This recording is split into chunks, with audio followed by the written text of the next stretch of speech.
is Minda Wilson with Urgent Care, and I'm proud today to have on my show Bonnie Compton, the author of Mothering with Courage. And I have to say, Bonnie, I wish I'd had your book when my kids were young.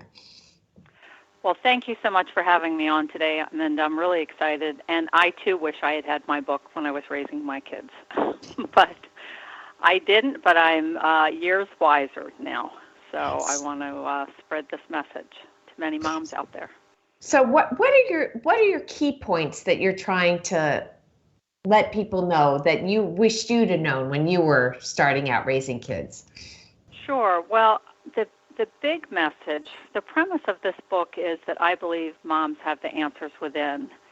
And especially now in this culture of a lot of pressure on parenting, a lot of competition, I've seen moms over and over again, in particular, they're looking outside themselves for answers.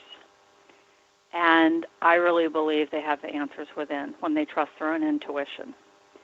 So I wrote this book to help moms, to educate, to inspire them, but at the end of the day to help them find their own answers, what really matters. So when they have completed their mothering journey, they can look back and say, I did the best I could because I made those decisions moment by moment. And I think there's a lot of external pressure that people apply to parents. A lot of judgment. Yes, there is, and especially now with social media, online forums, etc. There's a lot of judgment, a lot of competition, and so moms are beginning to doubt themselves more and more. And so that's really why I wrote this book. And also the underlying message in this book is messages matter. Messages we send our children, they share them with the world. They take them into their adult life. So those are the two big things. Lots of information in the book, but those are my two big messages. And I think it's interesting. I'll share a story with someone I know. She was a victim of a brain tumor before she got pregnant.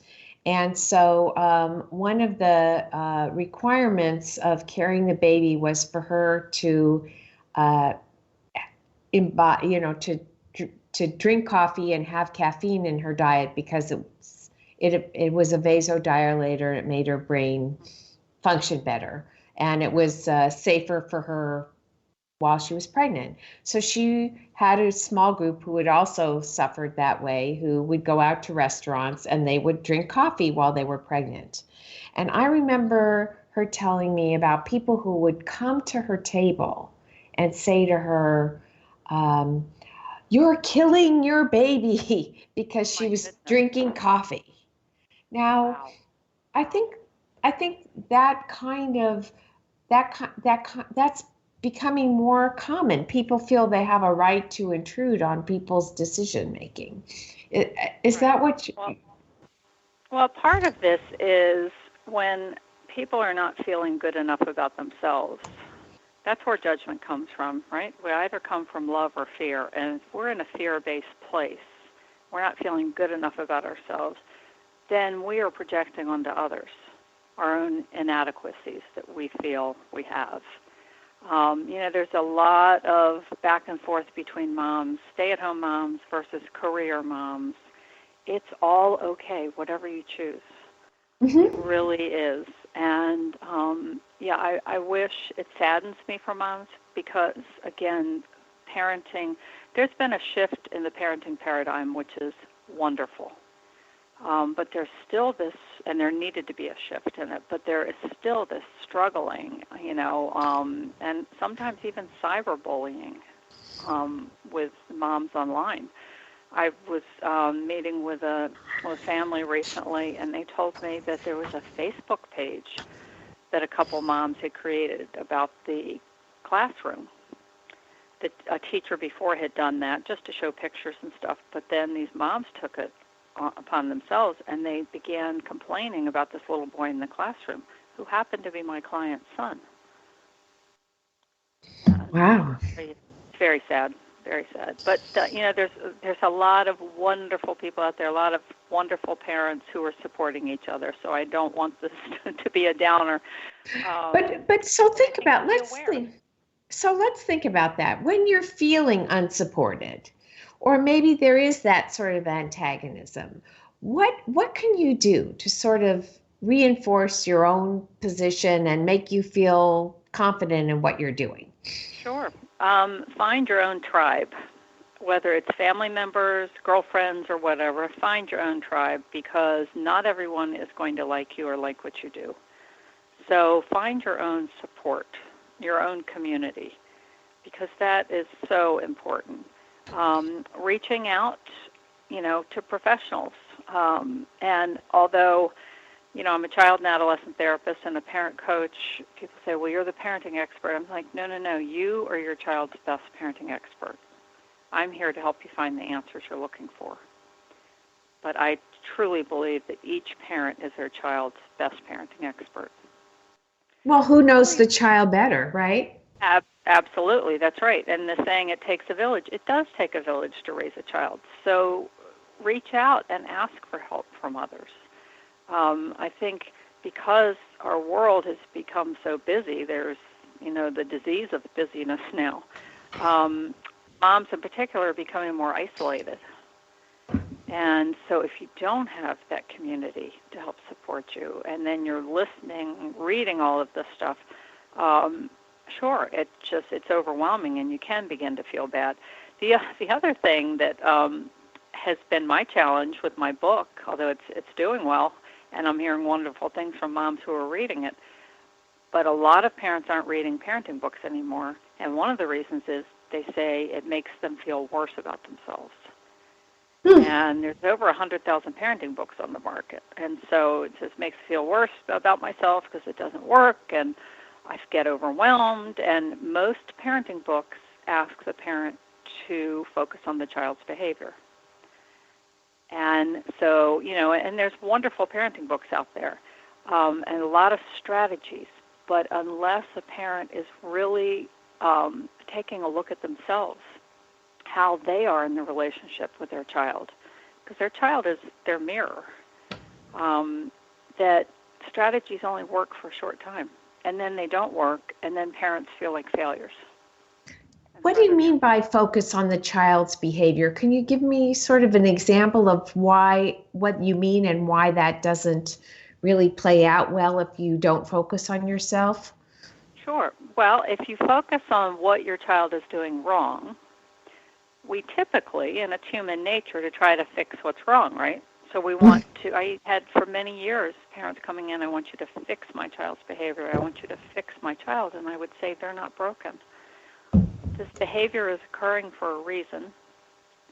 And so as long as you continue to focus on your child's behavior and try to change that behavior by controlling your child, we know as adults, how do we feel when someone tries to control us? Angry. We don't like it, right? We resist. Well, that's what kids are doing. They're resisting. And then there ends up being this battle of wills and power struggles. Whereas if a parent focuses on themselves, learns to respond to their child versus react, a couple of years ago, I shifted the focus of my practice to parenting. I see kids every once in a while now, but rarely, because once the parent focuses on themselves and no longer focuses on their child's behavior, changes their part of the equation, the relationship equation, so to speak, changes how they learn to respond versus react to the child's behavior improves. So can you give me an example or tell a story about how that works? Sure. So let's say, for example, a child, let me just think of an example. A child or a teen fights you on doing homework, and it's a battle every single night. And a parent has done everything to set the child up. They have a place where they do homework and they help them with it, but it is a battle. Now, I want to say, if there is an underlying learning disability or learning issue, that or ADHD, that is that's a whole other topic. But say if you're constantly battling, and say, you can tell your child, I am here to help support you in this. This is the amount of time. Say if you're spending hours, that this is the amount of time you have. I'm here to support you, but it is your job to do the homework. If you decide not to, or you keep playing or running around the house or whatever, it's your choice. At that point, when we're finished with the time and it's time to get ready for bed or whatever, then, if it's a child, I'll write a note to the teacher just telling them that you were struggling with it and, you can take it back in tomorrow. And most kids, unless, again, there's a learning disorder or whatever, they don't want to, they all of a sudden then become responsible, right? Mm-hmm. It takes a responsibility from the parent, making sure their child does the homework. And it's often out of our own parental anxiety. What if my child doesn't take the homework back and it's not finished? Is that a reflection of my poor parenting? What kind of parent am I that I would send my child? I mean, you go down this whole road of what if I look bad as a parent. Let the child experience the consequences of their choices. I think that's I'm sorry. Well, I was going to say, because that is part of the problem now in parenting. Many parents want to be their children's best friend. They don't want their children to suffer. And so they are quick to solve the problem for their child. I mean, there are parents who have even written a note to, their teenager's school saying, please let my child take the exam again because they were sick and couldn't study for it, when that was not the truth. I think that's the child to suffer. Right. I think that's a consistent problem. I mean, I know as my child got older, both my children got older, the parents, stepped in and did homework for them. There seems to be a trend in the school district of having people having their own children labeled as ADD, ADHD, so the kids can have extra time, so they can be more competitive in the arena to go to college. And there are certainly kids and teens who do have ADHD and who do need the accommodations. But you're right. It's, we talk about prepare the child for the path, not the path for the child. And when we're working so hard as parents to try to make sure that everything is in place so that they won't suffer, they won't fail, we're really doing a disservice to kids. Because people learn from their failures, right? People learn. Absolutely. Yes. They'll learn much quicker from an experience like that than any lecture that a parent could give. Right. And they don't learn from hearing about the importance of success. They learn from maybe not having the opportunity that they wanted, and seeing what their part was in not being successful. Right, being accountable for their own choices that they're making. Parents ask me all the time, how can I raise my child's self-esteem? I said, allow them to master a skill. I said, the days of them, it's kind of flipped in the 80s to warm fuzzies, and I'm all about warm fuzzies for kids, but that's when kids began getting trophies for just showing up.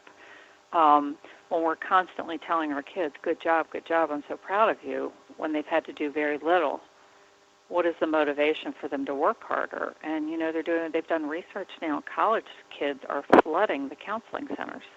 They're anxious, they're depressed. They've never failed before. They've never had to make decisions for themselves before. And actually, a lot of their research is also showing a lot of these students are angry at their parents for not allowing them to fail, for not holding them accountable. And it was done out of love. I mean, that's where helicopter parenting comes from. It's love, but it's also fear on the parent's part. Is it that, or is it also a reflection of feeling that their children are a reflection of themselves and not wanting to appear badly in the eyes of others? Absolutely, but that's fear. That's fear-based thinking. So the parent's anxiety ramps up when what will people think about me? Just about anything we do in life, there's a component where we're doing it for ourselves, even giving to others, altruism, that we benefit also. So taking a look for a parent to say, why is it so important to me that my child or my teen passes this test? Often, and I've worked with many parents, but if they don't pass this exam, then they're not going to get to take the advanced exams, and they're not going to get into that college. I've even had parents of 3-year-olds who've worried because if they don't get into this particular preschool, then they won't get into that private school, and then they won't get into, and it's the whole, whoa, they're 3 years old. Let's stop and take a breath for a minute. And what if you have done all of this for your child, and then they get to the point in high school, they're like, I don't want to go to that college. Or I worked with 2 kids, teens, back-to-back many years ago, not related at all, that had getting ready to go to college and had baseball scholarships. And in their senior year with these baseball scholarships, they both told their parents, I don't want to play baseball. Now, they had been pretty much groomed since they were 4 or 5 years old, and that was their future. And these teens were so burnt out at that point. So my job was to help advocate for these teens and talk with their parents about it. So what do you feel we can do to take the foot off the accelerator so people can sort of let their kids find their own way? Again, it's trust. Trusting that your child, your teen, you're there not to own them. They are their own person, but to help them shine. So help set them up for success. But that means listening to your child day by day and seeing what their interests are. And kids and teens are under so much pressure now. And one of the things kids and teens tell me in my office when I say, if there's one thing you could change about your family, what would it be?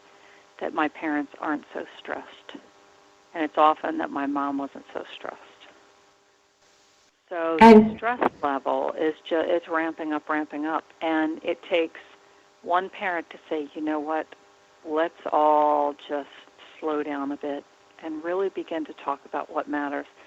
And know, as I tell parents, what you see now, your child is not done, baked yet, so to speak. What you see now is not what you're going to see 6 months from now or a year from now. So try not to go down that road, but what if? And life's a marathon. Just because you're at one place when you're a kid doesn't mean you're going to be in that place as an adult. That's right. And, the cliche that it's not about the destination, it's about the journey. And kids, I've worked with many kids whose parents worried about them, and they have become very successful, extremely successful. And success means something different to different people. Yeah, oh, absolutely. When I'm speaking successful, that's not about money. It can be about money. It can be about, I recently, or probably last year, read a definition of success, which I love, is bringing joy to others. And I thought that's what I do in my line of work with parents, is bring joy to parents and children and families. And I thought, I like that definition of success. So there are many definitions of success. But I think this is done with intention, and this is actually, and self-reflection, which is a big part of my book. It's really taking the time and getting quiet and being curious about what really matters, and talking to your kids, talking to your teens about what's really important and what's going on in their world, because we often think we know best as parents, right, that we're their teachers. I believe children are here to teach us. And, we can learn so many lessons from them when we're open to it. And that includes when they push our buttons. And they do, and they will. That really provides an opportunity for our own growth. So what you're saying is that we have to let go of our own vision for what our children are, and sort of we want our children to be, and sort of let them sort of experience life and provide, a safety net in a certain way, but let them fail. Sure. Well, one of the chapters in my books is Hopes, Wishes, and Dreams, and it talks about how, when you knew you were becoming a parent, what were your dreams for your child? How did you think things would be? How does that fit now for where your children or your teen is? And about shifting your lens and looking at them through a different lens and dropping the expectation, because when we hold so tight, we cling to our expectations. That's when we create our own suffering, and suffering for our kids and teens too. I think one of the interesting things is that I have a friend whose son went to college, very fine college, and he turned to his mom and he said, I don't want to lead a pressured life. I want to have a good life, a good family, but my ambitions are to be focused on my family and not necessarily on a career. And because of that, he turned down a very high-paying job and took a job in a field that he was interested in, which was not high-paying, and never would be high-paying. It wasn't a career path kind of job, and but he's happy. He's a very happy guy, because he's living his life with intention. He's not trying to meet the expectations of others. How was your friend, his mom, about that? She was devastated because she'd spent all these years, getting him into this amazing school and, paying for the amazing school. And, if she'd have known the end result, she herself might have taken a different path, right? Right. Absolutely. Yeah. And that's tough. But again, reminding yourself what is most important in life. And, a lot of young adults now have seen their parents hustle, hustle, hustle, and it was all about the money and gaining wealth and possessions, and they're like, I don't want that.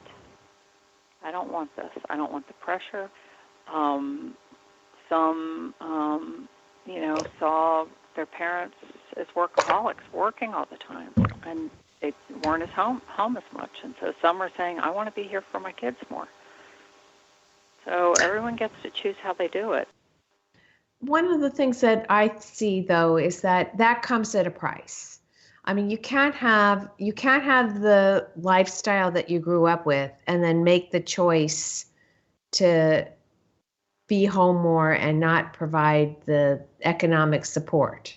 So I think I think one of the issues that you pointed out, which is people have to understand the consequences of the choices they make. And I thought that was very insightful. Yes, and to know that if that is the path that you're taking, the choice that you've made, then yes, you will have a different lifestyle. And then hopefully partnering with someone that has your same vision. So yeah, it really is up to the individual families. And it's tough for parents of adult kids who envision something different and who spent a lot of money for education. I know of two people, they sent their son to law school, and both of them got out and said, I don't want to do this. I want to be a comedy writer. And that's what they ended up doing. And I think one of them is very successful. I don't know about the other. But it was like, oh, well, that wasn't the plan, after college and then paying for law school. And so, yeah, it's a reminder that we're here to support and guide our kids and help them become the best version of themselves, however that looks. And it may not be how we thought it was going to look.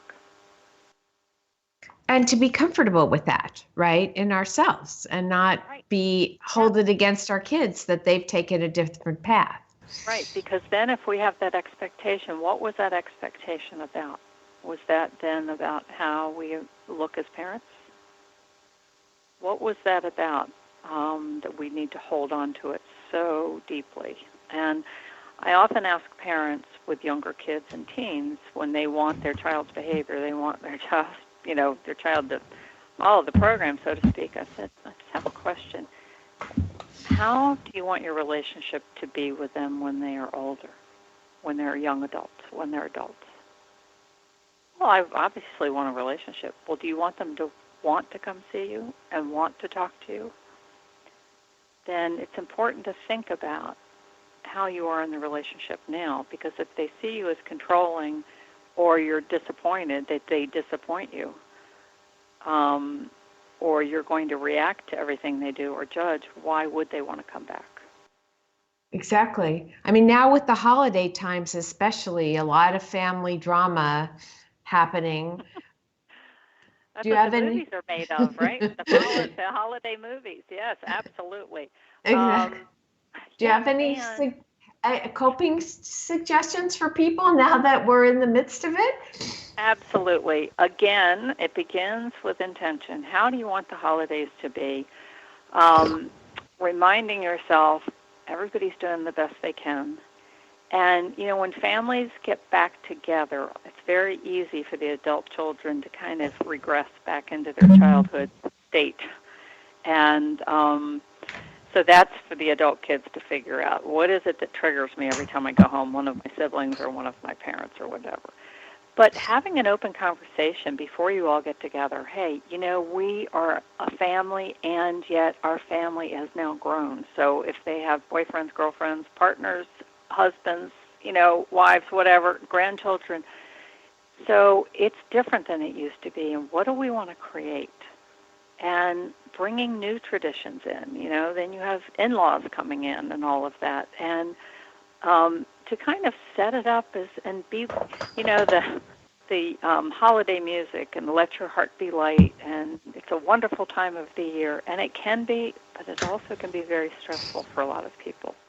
If people in our audience want to reach out to you, what's the best way for them to get your book or get in touch with you? Absolutely. So my book is on Amazon, Barnes & Noble, online. Some Whole Foods are carrying it, so any of those. My website is parentingpartners.info, and I work with young parents and parents of adult kids also, and grandparents. Or they can Google BonnieCompton.com, and there's lots of information on there. Bonnie, I really want to thank you for coming on the show. I appreciate your insight, and I hope you'll come back. I'd love to come back. Thank you so much for having me. I appreciate it. Thank you. This is Minda Wilson for Urgent Care.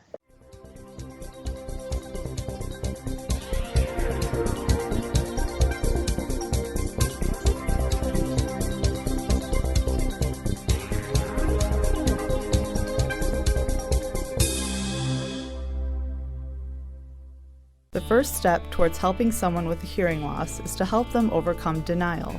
An important step is to stop enabling the hard of hearing person. This means stop being their ears for them, repeating what others are saying or what is spoken on television more loudly for them. The longer someone with hearing loss is able to depend on another person for communication, the longer it can take them to come out of denial and seek medical help. Seniors in particular tend to passively accept their hearing loss as a natural part of aging.